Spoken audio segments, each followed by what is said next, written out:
United stand. I'm Terry Flewers from the Football Terrace. Get that like button smash right now.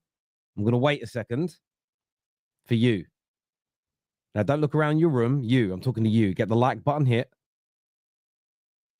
Thank you.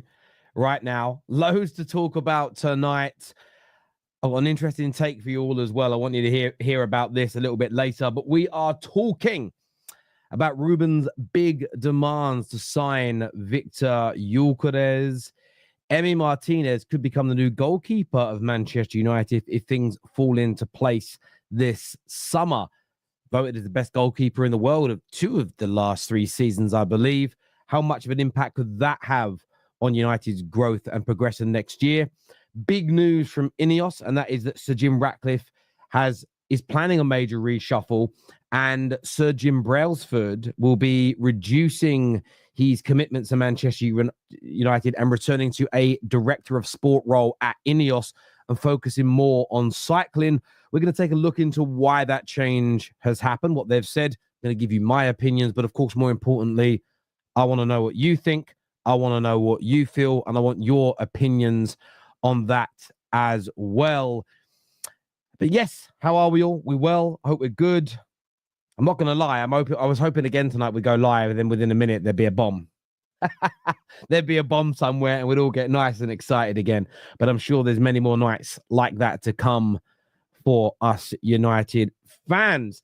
Over 4,000 people watching already within a minute, which is just staggering. Thank you so much. I really do appreciate it. And yeah, Philip, I'd love to see a bomb there. I really, really would. And people asking where Mark is. Mark's, well, if you've seen his Instagram, I'm not sharing anything. He's in New York. He's back soon. I don't know when he's back, but he's back soon. So don't worry yourselves. I'm sure he'll be back on the United stand sooner rather than later. Slow Sports News here about Emiliano Martinez says, my only concern would be he's banned for 2 games. I get that, and we're going to move on to him a little bit later.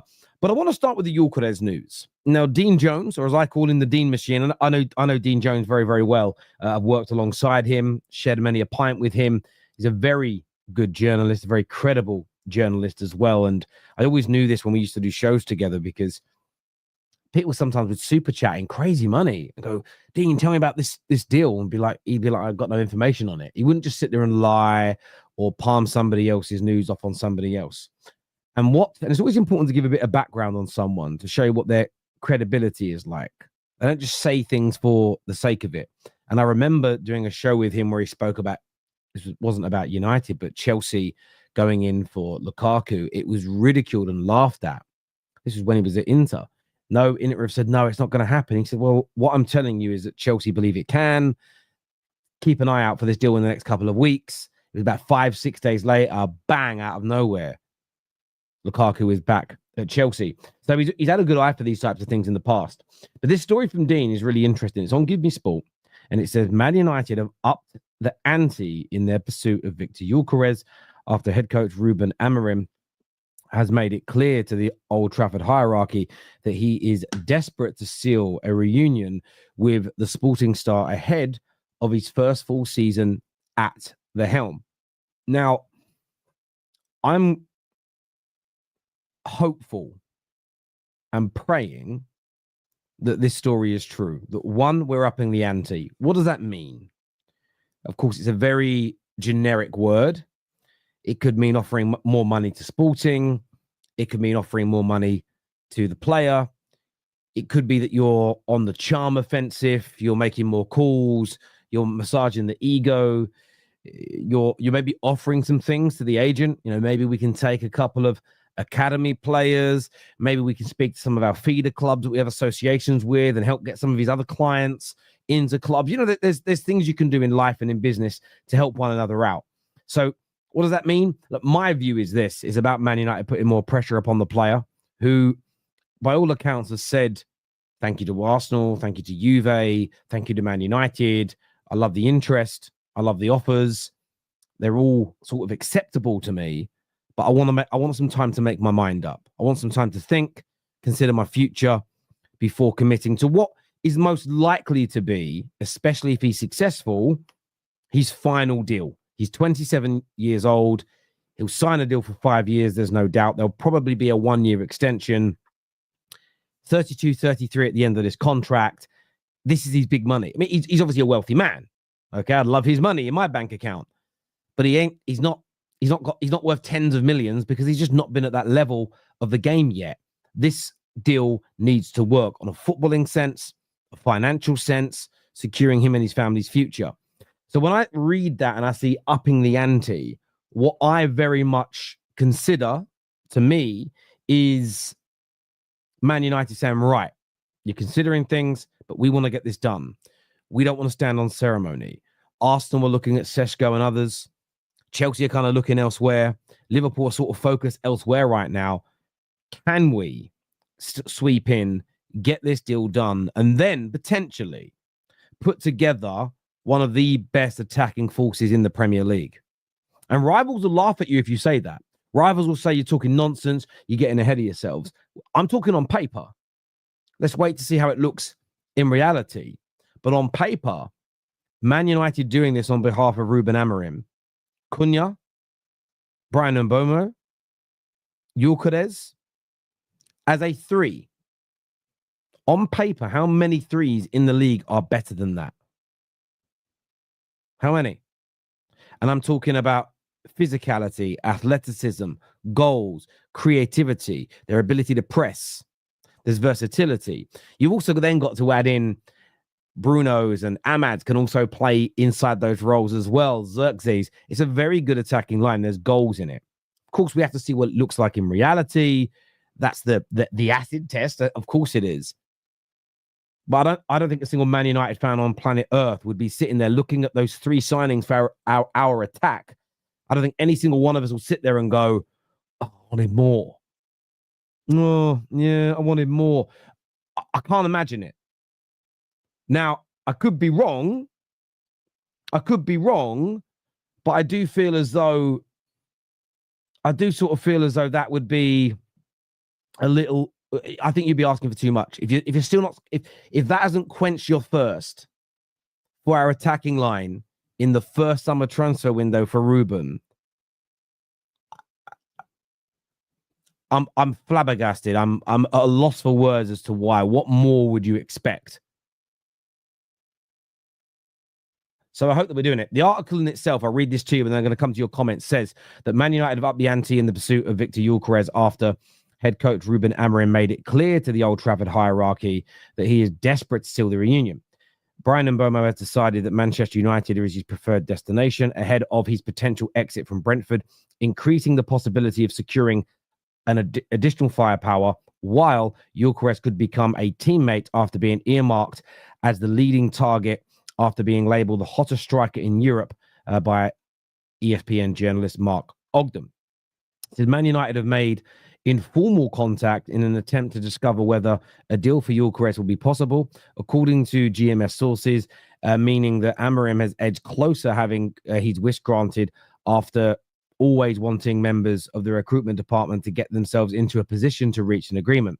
Liam Delap's decision to join Chelsea from Ipswich Town, despite holding discussions over a move to Old Trafford, has resulted in the Red Devils switching their attention to alternative options, with there being a determination to secure an upgrade on Rasmus Højlund and Joshua Zirkzee.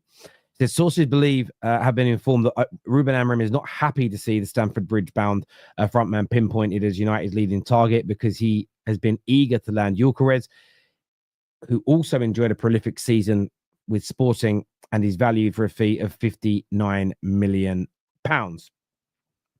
So for me, it goes on. There is more to it. You can go read that on Give Me Sports website. I like the sound of this deal. I'm encouraged by. Listen, I want him. I'm not going to sit here and lie. I'm not going to beat about the bush. 97 goals in 102 games. I want this player. The only other number 9 who I think is attainable that I would like at the same level is the other Victor Osimhen. But there was a report that came out today, and this is from Ben Jacobs, that Al Hilal have offered him a contract worth £486,000 a week, plus bonuses. And of course, that is tax-free. For Manchester United to get anywhere near that sum tax-free, we would have to offer the player somewhere in the region of 800 to 850 £100,000 a week, 40% tax rate for football players in the UK. They're PAY employees. United are not going to do that. In fairness, I love Osimhen. I think there's a fantastic striker. I can't quite, barring the money, that could be the only reason that he is open to going Saudi and clubs don't feel like they can compete. He isn't worth that amount of money from a European club, but his ability, he's a 20-plus goal a season, league goal-scoring striker, and I'd like him at United. Outside of that, it's Gyokeres for me. I think we have to not break the bank. I'm not a believer in breaking the bank. We broke the bank many times in the last 12 years. That is why we have the financial difficulties we do. It's why the redundancies have happened. It's why the club is indebted everywhere, because we broke the bank too many times, paid over the odds, paid too high a salary, paid too high, sold for too less. And then when you do have some duds within that, you create an absolute cauldron of mess, essentially. So I don't want us to break the bank. I don't want us to pay a striker that's worth 250, 300 a week, 500 grand a week. I don't want a player that's worth 50, 60 million in the market. I don't want us to pay 95 million for him to get him over the line. Far too much. We have to be mindful of that. And look, we've seen the lies. You've all seen the lies. I did a very satirical and facetious video last night about Brian Mbomo and all the reports of him earning 250 plus. And I'm glad that Fabrizio has come out today and kind of shut that down as well, because, and we'll touch on more of that later in the stream, because it went from 120 to 180 to 250,000 pounds in the space of 12 hours. We would be at £1 million a week by now if that hadn't been shut down. And thanks to everyone who tuned into that video last night as well. Between Twitter and YouTube, I think it's had about 1.9 million views. And I'm glad United fans are actually backing our club for once. There's a lot of things to be annoyed at, but sometimes you just got to stand up for your club. So for me, look, I hope Dean Jones is right. I hope that we are pushing forward with this deal. I hope that up in the ante means that we are, making a big offer to the player, a life-changing offer to the player, of course, within market value. I hope that we're turning around to Sporting and saying, look, we're not just inquiring. There's the official bid. We're not just looking at the opportunity. We're not monitoring the situation. We want him. Because sometimes in life, one thing I was taught as a salesman, and I remember being on a training course, and me and my team put together this really good pitch, and we ended it. And in the end, we had this sales director from, I don't know what company it was from, and he came back and said, I'm going with team A. Their pitch wasn't as good, but the reason I'm picking them is they did something at the end that was so important. So team B, better pitch, better product, better presented, but you didn't ask for our business at the end. At the end, you said thank you, and then basically walked away. What team A did, which was still a good pitch, but he said they asked for the business. And that's what Man United have got to do right now. Don't inquire. Don't mess around. Ask for the business. Try and get it over the line. Attempt to get it done. Because if we're able to do that, stated again with chest, on paper, that front three is one of the best in the Premier League. And that front three could score 50 Premier League goals between them. That front three could be the difference between a mid-table finish and a European place. That front three, if a better goalkeeper is purchased, if we improve that midfield, could be a front three that helps push us towards a Champions League spot, considering the top five are there. Yes, we were 15th last year. People are writing us off, and that's fine. But everybody said United had to make a splash this summer. Cunha and Mbomo, Gyokeres, that's a splash. Now, we're not the favourites. There's 3 clubs, according to the bookmakers, that are still ahead of us. Very aware. We still keep our feet firmly on the ground. We're a long way from consistently challenging for league titles. But this is a step in the right direction. It would demonstrate there's a plan. It would be experienced players, players with the right know-how. All 3 have played football in the United Kingdom, and they know the country well. I'd love to get your views. I'd love to get your opinions. We've got more to talk about later on the show. I want to delve into this in a bit more detail and hear back from you. If you haven't hit the like button yet, 10,000 people tuning in. I always say this on the terrace. We should be aiming for 50% likes. So we should be getting 5,000 likes because there's 10,000 of you watching, bare minimum. I know a lot watch on TV. Get your remote and like it. If you're watching on your phone, like it. If you're on your desktop, if you're playing your PlayStation whilst watching this, pause it for a second, hit the like button, support this brilliant community. And Ronaldo might score here. No, he missed. I've got the Portugal-Germany game on next to me as well. Wayne here says, evening, Terry. If we get these over the line on top of Mbomo. My God, for me, Emi is the best goalkeeper in the world. Our front three will be lit. Well, that leads into another story. I mean, we might as well touch on it. I wasn't sure this was going to be the first chat, but it's fine. It's not a problem that we're talking about this first. Ben Jacobs, who's on the United stand today, I also worked with him today on the Football Terrace, stated that Man United will move for Aston Villa's Emiliano Martinez if they can get him. He says the feeling is that he will leave Aston Villa this summer. And look, I already think he'd done a bit of an audition for us. You know, I think what he did for Villa to go down to 10 men was him saying, sign me. I'll do you a favour. I'll help you. That's a joke, of course. But I'd like Emiliano Martinez. He's a world-class goalkeeper. Yeah, he can make some mistakes, but most goalkeepers make some mistakes. But by and large, this man is sensational. He is so much better and consistent than Onana, who will, no matter how good our front line is next season, we could literally go and buy PSG's entire squad. Get the manager. We could buy the whole club and put Onana in goal. He'll cost us 5 games next season, no matter what. I'm gutted it hasn't worked out, but we do need to look to move on from him. And Emiliano Martinez is a name. And again, I'm trying not to get carried away. I'm trying to not go, wow, this plan looks amazing. But another Premier League proven player in his mid to late 20s. This club needs it. We need it so much. We really, really do. Emily here says, if we manage to complete these 3 signings, I will be sprinting around the garden with excitement, bearing in mind my garden is huge. Well, big up yourself, Emily Derry, and I'm glad you've got a huge garden. And yeah, I'm glad. Well done. Congrats. I don't know what more to say about your starting to sound more and more like an innuendo, so I'm going to stop. But listen, I'd be very, very excited about it. And, you know, Goldbridge and I had a conversation maybe 3 months ago here on the United stand. Maybe 4 months ago now, but I think about 3 months ago. And I know that his views on Ineos, and I understand his views. I share a lot of them, and I understand the rest. My view has always been to give them a few years. They're going to make mistakes, but let's see where we are. Let's see if they do improve us. Let's see if there is a plan to make us a better football team. I don't like the redundancies they made, but I do understand why they've had to happen. I do understand that if your club's increasing its revenue on over 3 years by 100 million, but you increase the outgoings by 200 million, you're in trouble.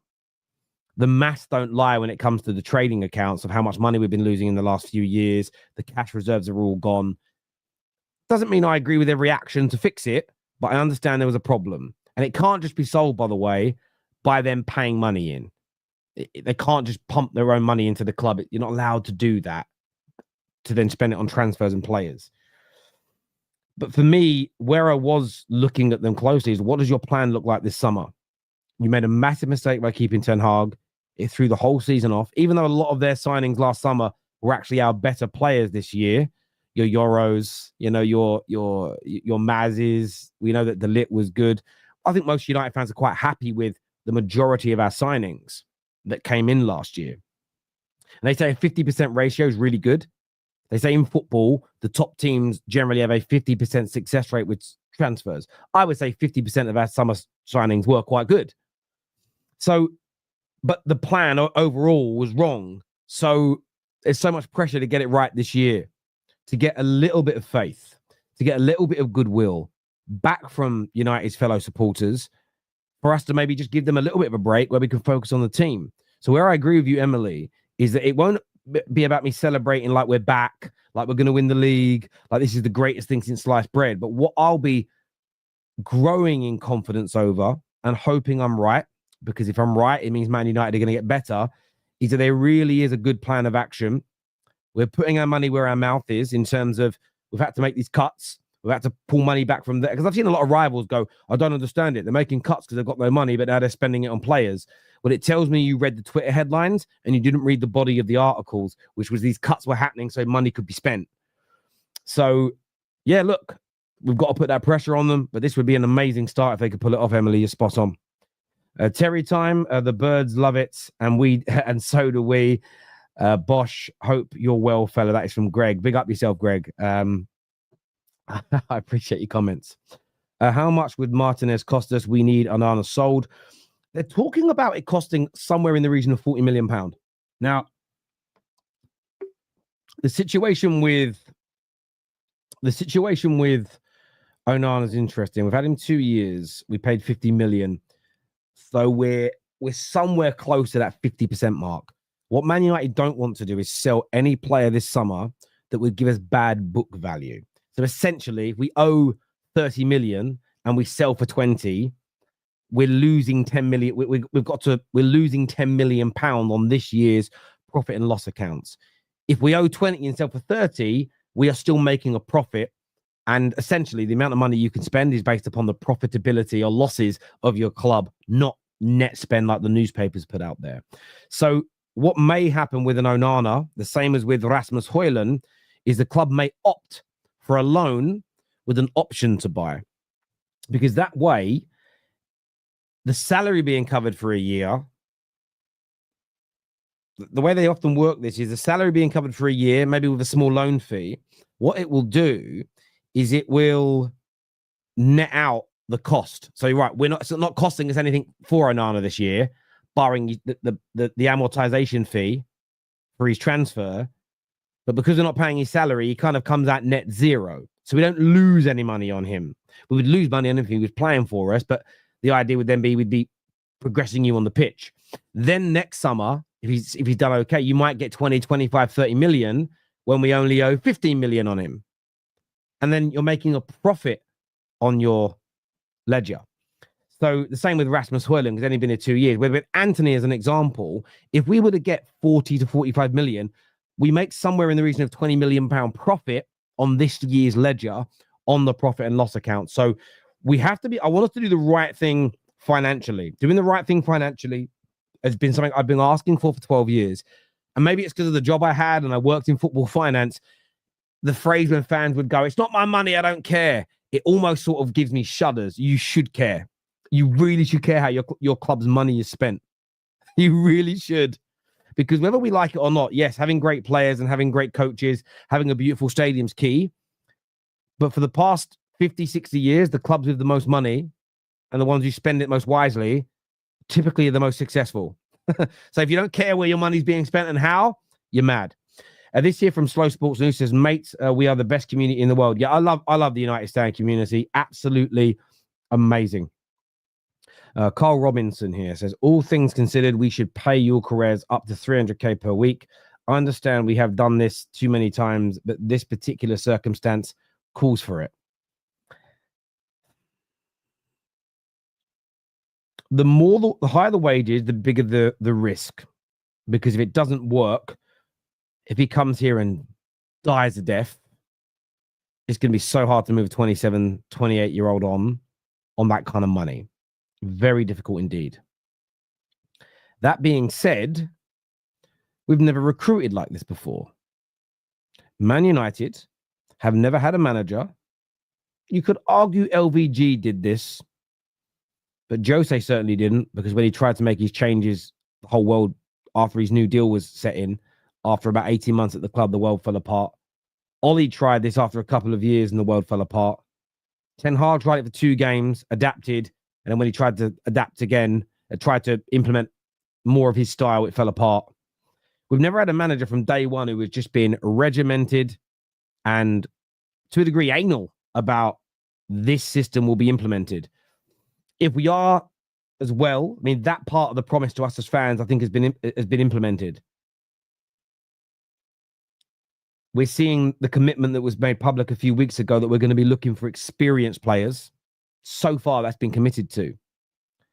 If we're also genuinely scouting the profiles that fit this system, and we're not thinking about the shirt sales, we're not thinking about anything other than what profile fits it best, and Gyokeres certainly fits it. He played it before with this literal manager.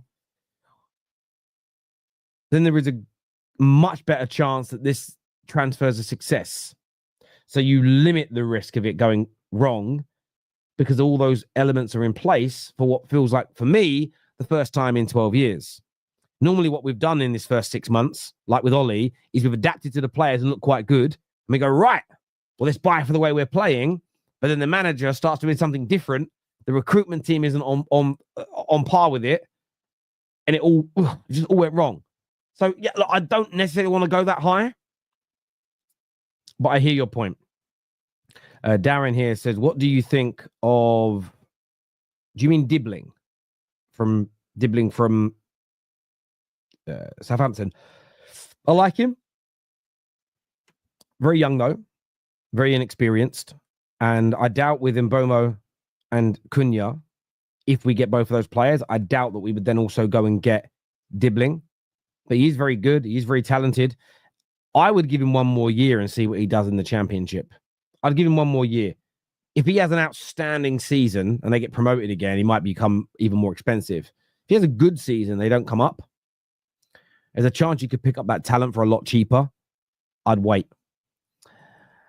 Patrick here says, having a Premier League proven goalkeeper is a big plus when looking at the possible goalkeeper transfers. Martinez has played in huge games. That experience is hard to come by when looking at any player, not just goalkeepers. I completely agree with you.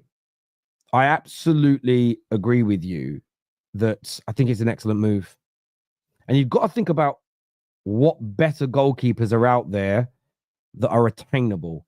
So one question I always throw to people when it comes to transfers is that accessibility, that attainability on a player. Can it be done? So people will start naming goalkeepers and you start doing your research into them and their clubs will not sell. Or the goalkeeper isn't interested in leaving their current club. Or they're a massive rival that would never sell to us. So it becomes elementary. Almost a pointless conversation. It's redundant. It's like saying, oh, there's better right wingers than Mbomo we could have gone for. Like who? Saka. Could have gone for Salah. You know, we could have gone and got Savio. If you name players that we can't get, it's just ridiculous. If we name players that are unattainable, your argument is flawed. And you see that a lot in the social media world. People sit there and go, don't like this signing. Who would you have gone and got instead? And they start listing people that are unattainable, which is just ridiculous. It doesn't make any sense on any logical level. This is from Javier Hernandez. What a player he was. He says, there is no I in team, but there is an I in pie. And there's an I in meat pie. Meat is an algorithm for team. Well, my old boss used to say there's no I in team, but there is a me. So, look, we need to get better at that as a club. We've got too many players that I think use us almost like a marketing tool. Too many players that don't want to run through a brick wall every day of the week. The hardest part of winning a league, in my personal opinion, is maintaining those levels of 38 games. United have been a club that in the last 12 years have had periods in seasons where we've looked good enough to win a league title. Periods. 3 or 4 months here with Jose, a few months here with Ollie, a few months there with Ten Hag, where you went, okay, I can see something. I think one of the biggest components and one of the biggest problems we have is players that would, and I'd love to interview the managers about this and see what they were saying. Sometimes it's hard for managers because they're so close to what's going on at a club. But I get the feeling that some of these players are just okay. And I see this in every walk of life I've ever worked in, whether it was in the martial arts industry that I was in and competing. There was great athletes who just never got to the top and their talent was there. And when it came down to it, I was in the gym with them. I used to watch them. I spent a lot of time watching people. I'm a bit of a people watcher. And you'd watch them and you'd just go, you could run harder on that sprint. You could have skipped. You didn't need to give up skipping then. You could have easily finished those last 20 sit-ups. You gave up in sparring. Why didn't you come training yesterday? Oh, you had a cold. Why are you pulling out this tournament? There's always these people that cut corners or didn't quite have the motivation or willpower or work ethic, whichever one, to go over the line. And it's Javier is a really important part of Manchester United that we have to get right. 55, 60 games a season, you've got to run for a brick wall. You get a few weeks off, then you've got to start again. And if you don't have that mentality, you'll never maintain consistency, ever. A meth man here says, Gyokeres United favourites with some bookies. I hope so. It's always a decent indication. Rex here says, I have a close friend who convinced him to move to Manchester, as Mbomo is a practicing Muslim and is a big Muslim community in Manchester. Well, listen, I didn't know that he was Muslim. Fair play. I mean, on a real level, it doesn't matter to me. I never sit there and wonder somebody's religion. But if that is a reason and he feels that from a religious aspect, he would be moving to a city where he would feel comfortable, where there would be good places to socialize and pray, obviously good places to be able to eat, buy food, shop, etc., then excellent. And we know that there's lots of cities in the UK that are multicultural in that way, that are very accepting, and rightfully so, of other cultures, backgrounds, and religions. Just football here. Okay, we'll come back to United board. Sir Jim versus Joel Glazer. Who wins? I think Sir Jim knocks him out, mate. I think Sir Jim looks fitter and healthier.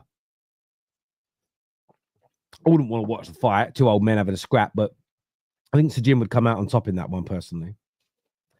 Joel here says, if we get Martinez, who plays the first 2 games of the season due to his red card? Yeah, look, is it straight red for denying a clear goal scoring opportunity? Is it 3 games? 1 second.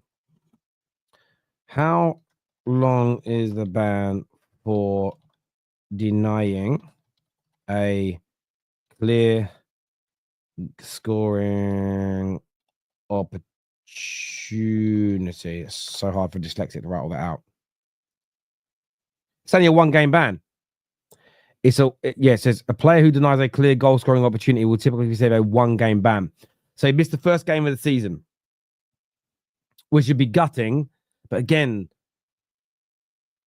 I don't really mind who goes in goal. Like, I know we would want to start the season with a win, but if we really think that Emiliano Martinez for the next 2 or 3 years could elevate Man United to a higher level, you can't be thinking about that first game. That's a drop in the ocean to everything else. If we're deliberating between 2 or 3 goalkeepers that we all see at the same level, then maybe it's a deciding factor. But if he's seen as the number 1 target, imagine you can have Gyokeres, but he can't play the first game of the season. You wouldn't say, well, no, don't get him then. For me, it's the same situation. But right now, I'd put Tom Heaton in goal. If I had to pick between the 3, or maybe a kid from the academy, I really would. Gavin here says, I definitely think a keeper should be next, then a striker. Yeah, I'm never too fussed around the order, per se, because sometimes there's legalities. I remember when we were bringing in Jose Mourinho, the announcement was delayed by 3 weeks because they found an issue with, he had a personal sponsor with a watch company, and there was a conflict between that and what we needed him to do with one of our watch sponsors at the club. And because of this, it took about 3 weeks for the lawyers to come to a happy compromise, so that he could maintain his own personal watch sponsor but still be involved in advertising with ours. So I know he's a manager and not a player, but these things happen in that direction. So I'm not that worried about the audio, but I do think it's a priority, Gav. I agree. There is an I in team right between the A and hole. I hear you there. Thank you to Gems for gifting out 5 memberships to the community tonight. That's very, very good of you. Now, obviously, we'll take more comments on that a little bit later in the show, but I wanted to speak about another big bit of news tonight, and that is that Sir Jim Ratcliffe is planning a reshuffle at Manchester United. At Ineos. This is Ineos led rather than just Manchester United led. So we've got to be very, very careful about this. But Sir David Brailsford will be reducing his commitment to Manchester United and essentially moving back to a role within the cycling setup of Ineos as one of their sporting directors.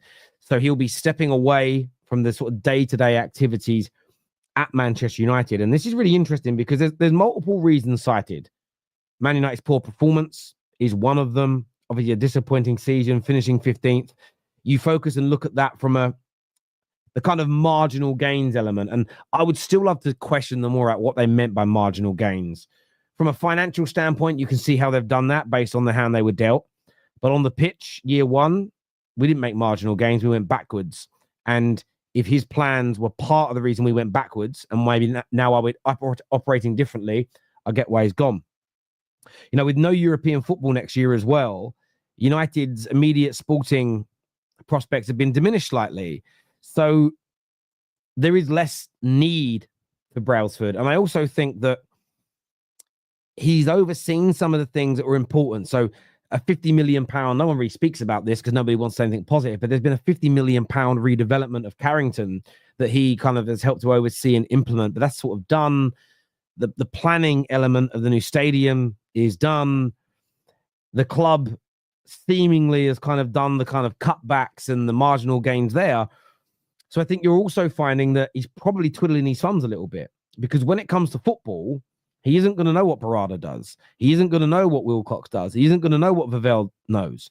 And I think Man United owners have found this out, and some will say it shows bad planning, but actually sometimes in life you don't know what you don't know. I hired someone once to do a certain type of editing for the Football Terrace. 3 months in, I realized, less than 3 months, about 2 months, I was like, I don't really need this kind of editing. I actually need someone that can do thumbnails and someone that can do my clips channel and someone that can organize panels for me, more than what I hired this young man to do, who is brilliant at his job. So we ended up having to sit down, and I said, look, I've got to let you go. I gave him like 2 months notice. I actually waited just over 2 months until he found a new job, because I didn't want to like stop him from having a living. But it just didn't work. I thought it was what I needed. And then in reality, I realized it wasn't. So these things can happen, but it's about acting on them quickly rather than just paying him money to do very little.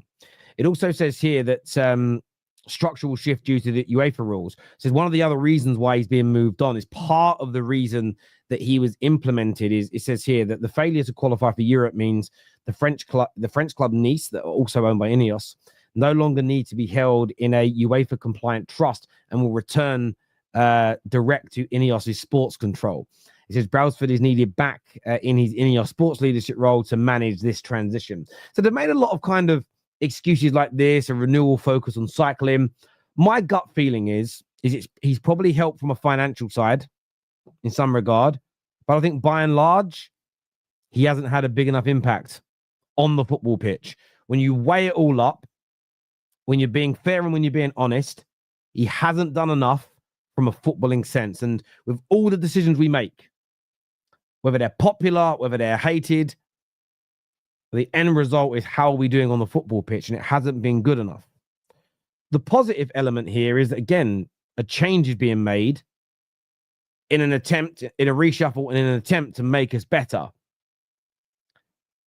I'm not against that.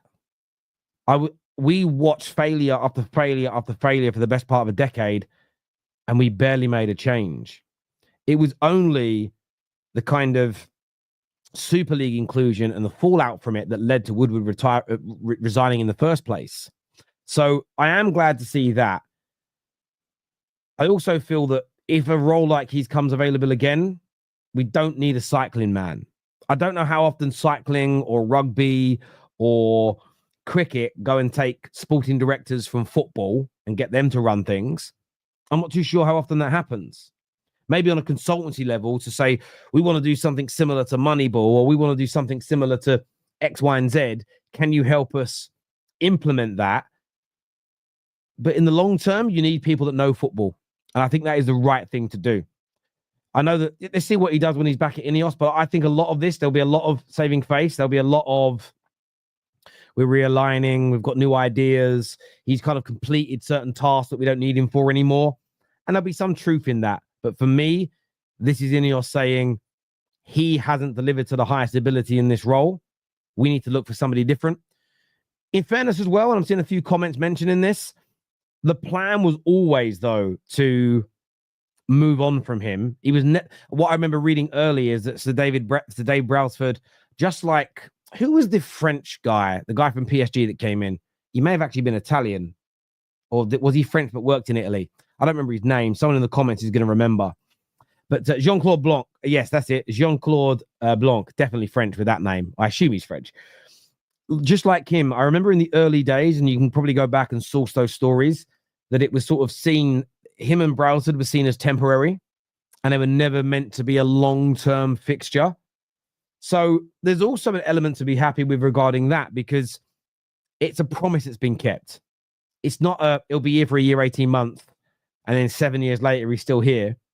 It has been relatively swift in the grand scheme of things. But for me, I think this is more about failure and not some of these ideas probably haven't worked. I don't know. I don't remember. Did Brailsford back keeping Ten Hag? I don't know if that's ever been publicized, but I remember there being a lot of conversations last summer about him debating and disagreeing with people about particular signings. And that's fine. You need that dichotomy. You need the arguing. You need the debate. You need the challenge. But if they have sided with him on a few signings, if they have sided with him when it comes to recruitment and it hasn't gone right, then again, I understand why he's being moved on and somebody else is being looked at. So, look, give us your views. Give us your opinions on that. Portugal are in here. See what happens. Oh, that's good. That's a good tackle. 0-0 in that game, by the way, still. Let's go to some more of your comments that have come through here. All the logic is against us, funds and Champions League, etc. But I hope, I just have a gut feeling we end up getting Gyokeres, hopeful but prepared for the worst as always. Yeah, I'm similar. I'm sitting here thinking we've got a chance. It may happen, it might not, but we definitely have a chance. We definitely have a chance and an opportunity to get him. There's no doubt about that in my mind. I don't think it's a foregone conclusion that we won't land him. That's my view on that. In Bomo, wage rumors, true or not, 250k a week. That is from Sean. What I've read is not true. I've heard they're going to be good wages, and that's right. He could play for most teams in the Premier League. He's part of the United front line to try and fix this giant club. But I've read and have been told by a few journalists privately that 250k is a little bit is somewhat wide of the mark by about 70 to 80 grand a week. But that's typical when United sign a player, isn't it? Let's have a look at some of your stories here. They should back Ruben with funds, but all other managers, like all other managers before, excited about the names linked to United, but need backing from Ineos. Absolutely. United Stan here says he was reportedly on Ten Hag's side. Well, that would also be a sensible reason as to why he's gone. And that's right. It was a disgraceful decision, a terrible decision. And by the way, I don't necessarily think Sir Jim is making decisions every day-to-day decisions. He might sign off on something, but often that level of business, you sign off, but you sign off based on the senior people like Brailsford by trusting their decisions. So if it goes wrong, it's still on you. You're still the part owner. You don't get to pass the buck. But if people do make the wrong decisions, you have to be ruthless with them. You really, really do. So, yeah, I'm not surprised. So, again, there's probably some truth in reshuffles at Ineos and moving him back into cycling. And because this is also, they might not want to lose a very good member of staff. It's just his view and his brilliance in cycling hasn't translated to football. Move him on. Simple as that for me. I thought that if Martinez signed for us, the red card he got in the last game means he only misses one match. Yeah, that's correct, Veronica. That is correct. Josh Wearing tuning in. Hope you're well, mate. I hope you're good. I see you. That never happened. Only this club would bring in a cyclist after having bankers running the club. But hang on. I don't think we're the only club in world football that's ever brought somebody in outside of the sport. I swear what football club did this? Let me go and check this. Sir Clive Woodward in... What club did he go to? Southampton in 2005. Sir Clive Woodward went there as a director. Now, Southampton, not as big as us. It has happened before. There have been people from outside of football that have had technical or sporting director jobs. But typically speaking, you've got to bring football people in. I agree. Breaking news. Arsenal signed Onana. United Stand here says, in fairness, other clubs will bring in people from other areas. Perhaps it's not as big not as big a role, but it's not a complete foreign concept. No, I agree. It just hasn't worked. And what I will say is, mistake made, but well done for rectifying it sooner rather than later. And let's see how we progress. I'm also intrigued to know what will give you more of an indication as to whether or not the talk of Ineos restructuring is the biggest reason versus failure will be if anybody else new comes in. So if his role is absorbed by Vavel, Wilcott, Barada, and we don't need anybody else, that would tell you there's a bit of failure, but also he was twiddling his thumbs and there was no need for him. If in the next couple of weeks there's an announcement that somebody new is coming in, then you know it was more about failure. I think that gives you more of an indication than anything else. I just hope the next person that comes in is from a footballing background. I really, really do. Brailsford demoted. I bet you he's earning the same money still. I bet you he ain't demoted, mate. I bet he ain't demoted. Lee here. Hope you're well, Lee. He says, I'm going to go under. I'm going to go under if Rashford, Sancho, Anthony are on pre-season. Well, listen, how far away is pre-season? How far away is it? When does pre-season start for Man United? I don't know. Probably 3 weeks away.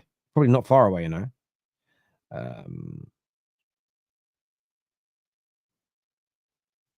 Let's have a little look. So there is a tour. When's that start?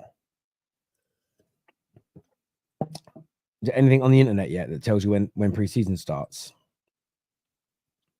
So the first game is the 19th of July. So that means we've got about 3.5 weeks. Normally you get 2 weeks of training before the tours start. So we're going to be back to training in about 3.5 weeks. So not every player is going to be sold or purchased in that time. We've got to be really honest about that. So maybe we'll be back first or second week of July then if it's only the first game. I hear that. Luke here says, I hope United are working on Gyokeres and Emmy whilst talking to Brentford. We can't be slow doing one deal at a time. I don't think we just sit there and don't talk to anybody else and do one deal at a time. Because what else would Vavel and what else would these guys do for 8 hours a day? I know there's lots of other commercial things going on, but I don't believe we just sit there doing one deal at a time. I think these guys will be working on multiple deals at the same time. I really do. Maybe Chelsea will take Rashford this season and Aston Villa Sancho. Yeah, can you imagine? There is actually links of Sancho to Sancho to Aston Villa today that I saw. Hi Terry, do you think the plan is for the academy lad Aith Harrison to be the keeper for the future and get a stopgap until he's ready? I don't know enough about this young man, to be fair. Like ever since I boycotted spending money on United until the Glazers were either gone or there was a clear plan to remove them. So I don't really watch MUTV. I don't go on the club website either, like if I can help it. And I'm a little bit out of touch with the academy because of it. And I'll try my best to not generate directly any money for the club. I don't know how much longer I'm going to continue to do that, but I've been doing that now since 2017, I think. It's been a long time. I don't know much about him, so it's very hard for me to answer that question. I'm very, very sorry. I respect the super chat, but I don't know, is my honest answer. Terry, do an American accent since Mark is... No, I'm not going to sit here and do an American accent. I'm awful at accents. I'm terrible at impressions. So no, I'm going to respectfully decline is what I'm going to do. But look, have you hit the like button yet, people? Make sure you've got that done. I want to thank you all for tuning in this evening and discussing these matters with me. I really appreciate it. Over 10, 11,000 people whilst we were live is just amazing. So thank you. Make sure you're subscribing, get the bell notification. But that's one thing you really got to do is get the bell notifications turned on so you don't miss when the channel goes live if you haven't done that already. If you want to see more of what I do, come and check out the Football Terrace. Come give us a little sub over there. We talk all things top 6 in the Premier League, including Man United. But until next time, everybody, take care of yourself. Goodbye. God bless. And I'll see you all again soon. Peace.